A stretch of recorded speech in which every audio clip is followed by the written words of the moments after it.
Heidi Emmett and I teach kindergarten. What is effective instruction? It's one of those great questions we always ask ourselves as educators in order to help make those decisions that influence our students to do better in class, because we all know that education is student achievement driven.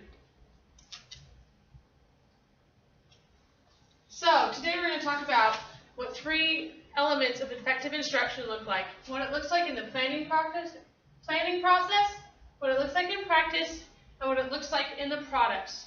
So these 3 elements will go into more detail, but those all involve not only what teachers do, but what we expect of students to do as well. Planning effective lessons. So the planning process is one of those crucial areas of effective lessons. It's really where we set the framework and the groundwork for what we expect students to do. And there's certain things to keep in mind when planning those lessons that will help us be more effective and efficient teachers. The first thing that one of the things Danielson addresses when she talks about her analysis of effective teaching and effective instruction is the ability to know and have knowledge of your students. That can come in a big variety of forms. It can be their background, their interests, their strengths, and their weaknesses. Not only all those things, but their learning style. For example, there are 2 students in my current class that are vastly different. My first little girl, she is one that's been struggling academically all year. But as I've gotten to know her, it's allowed me to help plan her instruction more effectively, because I learned that culturally, she is from a very unique culture.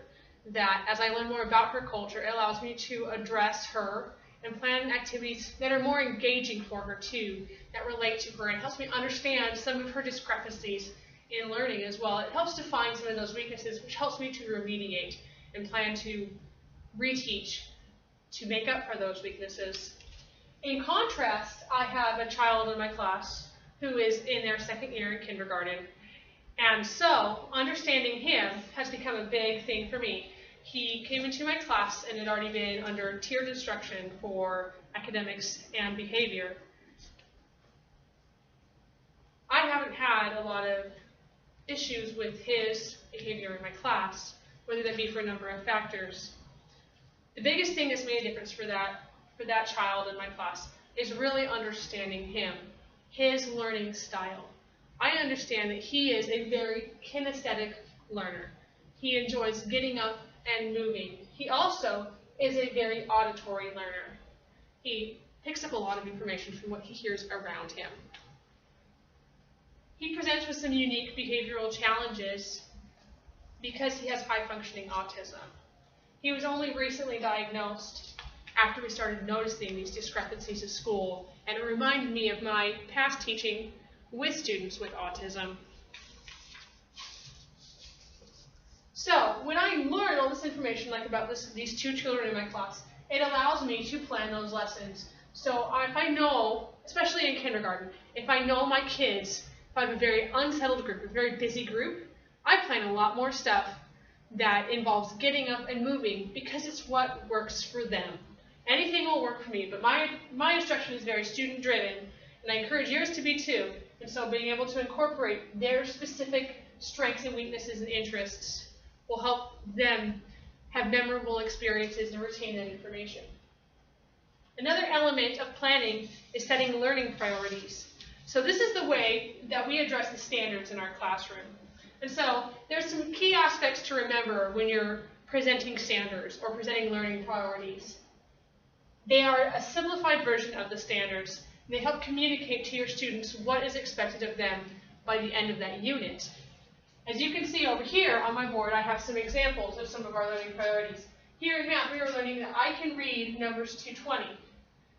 That is a simplified version of the standard that talks about manipulating numbers and using them within 20, such as addition and subtraction. And we're not quite to addition and subtraction, so this is a subsection of this standard that we've addressed here. And you'll also see, as with my notes, that I provide an example, because a lot of these young children aren't fluent readers And they rely a lot on pictures still to be able to get those cues to understand. So you can see here, I have a couple numbers written across the top so that they helps them to understand what we are doing. The biggest benefit I find from doing learning priorities is it helps my students with their motivation. It helps them understand why we're doing what we're doing. And that way, they're invested in their own education, and they're motivated to keep going. An important element of these learning priorities is that they are understood by the children. So I try to use language that my children can now read, but that they can understand if I tell it to them. And we cover these every time before a lesson.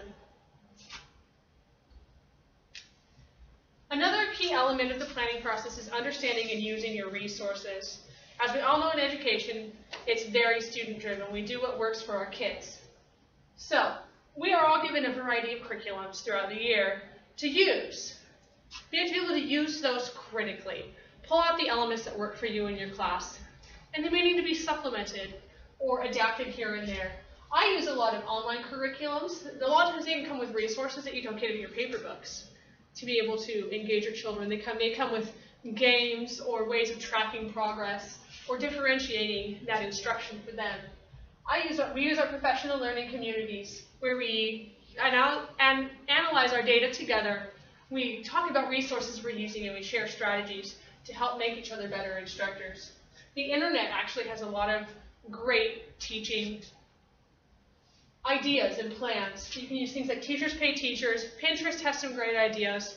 When my students were struggling with understanding numbers up to 5, whenever we were starting math, I ended up going on the internet to be able to find supplemental activities and fun games and songs to increase our repetitions. A lot of this kindergarten material is very much a lower depth of knowledge requirement, and so it requires a lot of rote memorization almost. So I was able to find great ideas through things like Pinterest and Teachers Pay Teachers, which has plenty of free items as well. This can also help you address the question of rigor. So if I have students, we're currently working on blending CBC words. I have students that have great fluency and can blend those words very quickly. It allows me to find resources to help increase their rigor and to keep challenging those students to keep growing, whether it be through digraphs or blends or other similar materials and strategies.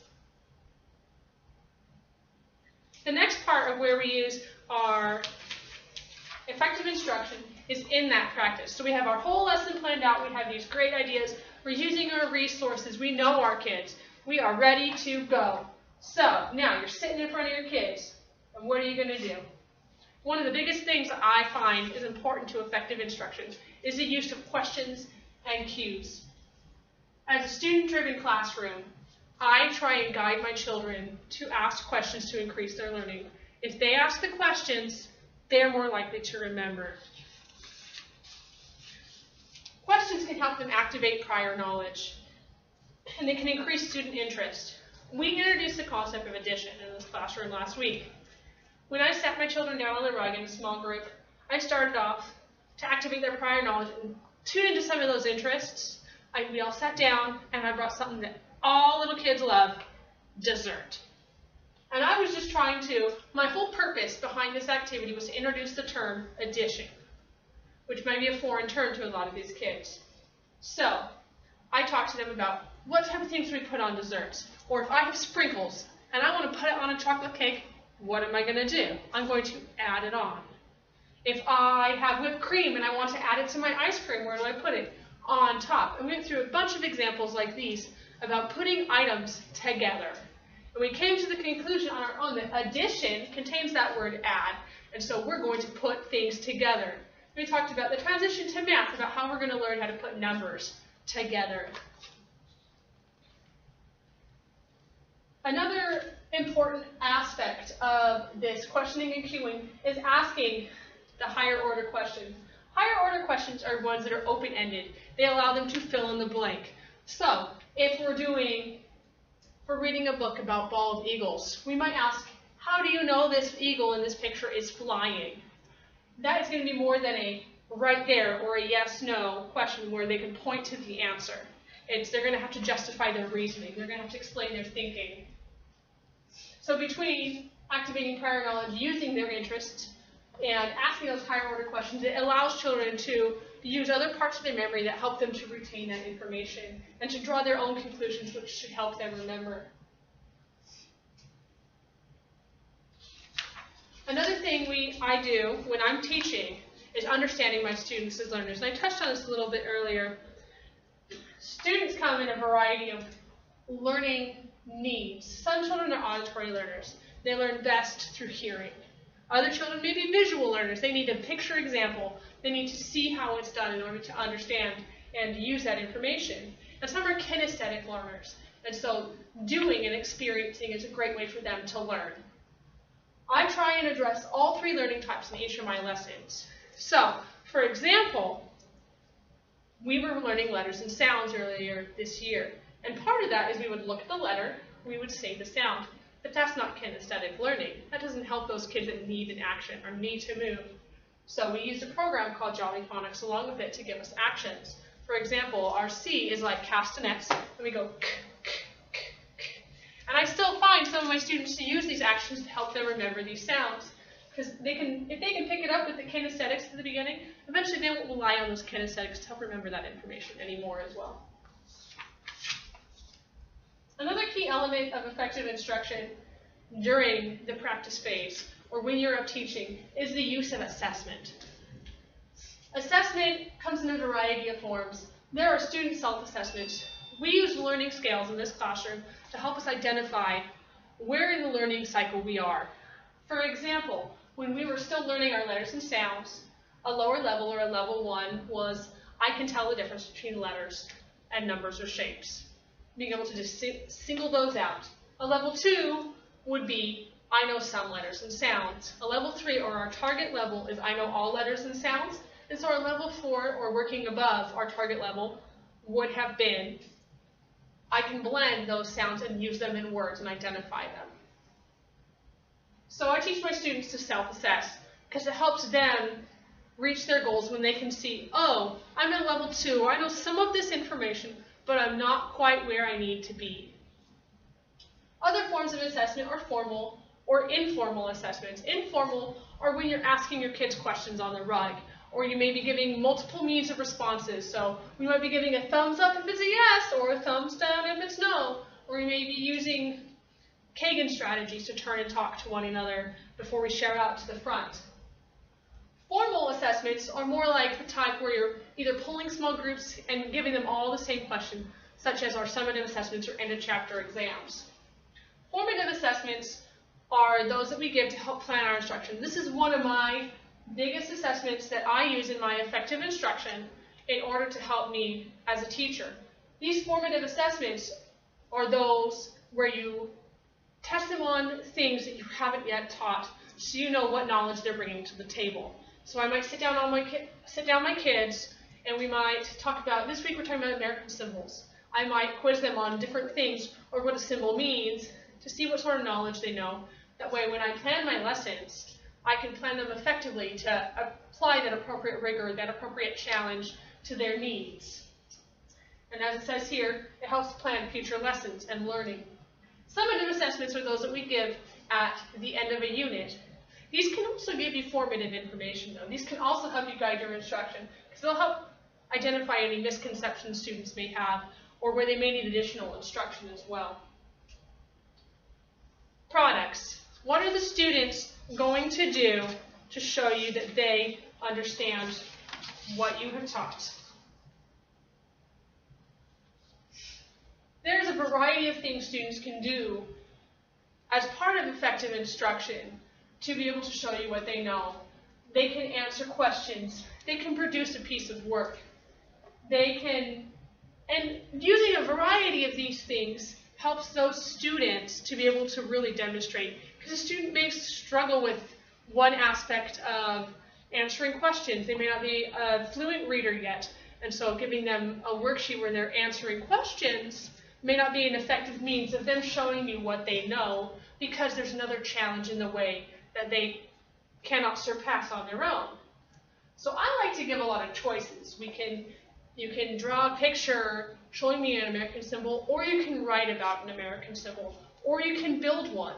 out of some sort of building material, such as Play-Doh or blocks, to be able to demonstrate that you understand what an American symbol may look like. You can also do individual and group work.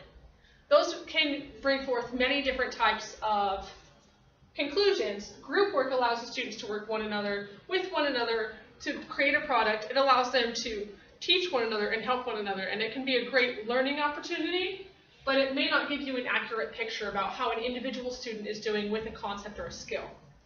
Individually, you can get a better snapshot about how that child is doing. I also use my students' demonstrations of knowledge to help differentiate my instruction throughout my classroom by different levels of support that may be required. Our writing standards say that the students may write, draw, or dictate to answer questions on topic. And so part of my differentiation in this classroom is some of them receive sentence frames. Some of them are still very much in a picture phase where we're still working on drawing on topic. If we read about bald eagles, we're going to draw about bald eagles. And others are writing sentences, simple sentences by themselves, such as bald eagles can hunt. And so having them demonstrate knowledge in a variety of ways helps me to differentiate, because asking a student who may not be ready to write a sentence to come up with their own sentence and phonetically spell words may not be appropriate because they aren't ready and they don't have that knowledge that is required in order to build those skills. One other aspect, the last one that is important to effective products of teaching, is that communication with parents and families. I communicate the clear learning objectives and timelines, such as our common assessments that we use in our PLC grade level, with my parents. That way they understand what I'm teaching, when I'm teaching it, and what their child is expected to do with this knowledge to demonstrate to me at the end that they understand this material. This allows them to work at home if they see fit, to help enhance this learning, or if that child is struggling. I use this to communicate progress. By communicating out progress, parents are never surprised, and they're able to help you meet some of those challenges that children may present with. And it provides an opportunity for enrichment at home as appropriate. Homework can be a touchy subject in the education field, so I use it. I find best practices of effective instruction to be as appropriate or as needed. I send home ideas of things parents can do with their children to help supplement their instruction if they see fit. And I allow for plenty of learning opportunity within the classroom. Thank you for your time, and if you have any questions, here are the resources where you can find the information from this PowerPoint.